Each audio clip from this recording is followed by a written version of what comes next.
Hello everyone, welcome to Pinnacle inclusive initiative. నేను PBS మౌలిక, behaviour therapist, Nallagandla. Pinnacle CEO అయిన doctor Sreeja Reddy సర్పల్ల గారు the voice of the unheard, world's most loved child development బుక్ని రాశారు. ఇది కొన్ని కోట్ల మంది పిల్లల మరియు వారి ఫ్యామిలీస్ పడుతున్న బాధను అర్థం చేసుకోవడం కోసం రాశారు. ఇందులో తల్లిదండ్రులు వారి పిల్లల్లో ఉన్న న్యూరో డెవలప్మెంటల్ డిజార్డర్స్ యొక్క సింటమ్స్ని ఎలా అర్థం చేసుకోవాలి, థెరపిస్ట్ ఎబిలిటీ స్కోర్ని బేస్ చేసుకొని ఎలా వర్క్ చేయాలి, అలాగే NGOలు, సొసైటీ ఆ పిల్లల్ని ఎలా చూడాలి అనే అంశాలను రాశారు. అలాగే a national invitation to walk with Pinnacle అనే ఒక డాక్యుమెంట్ని పినాకిల్ ప్రిపేర్ చేసింది.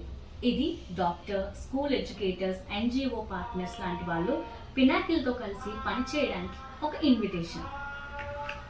అలాగే థెరపిస్ట్గా మా వర్క్ని కూడా గుర్తించి మాకు ఇంక్లూజివ్ లీడర్ ఇనిషియేటివ్ అవార్డుని కూడా ఇవ్వడం జరిగింది. ఈ పినాకిల్ తీసుకున్న ఈ ఇనిషియేటివ్ అందరికీ తెలియడం ఎంతో ముఖ్యమని నేను భావిస్తున్నాను. Thank you.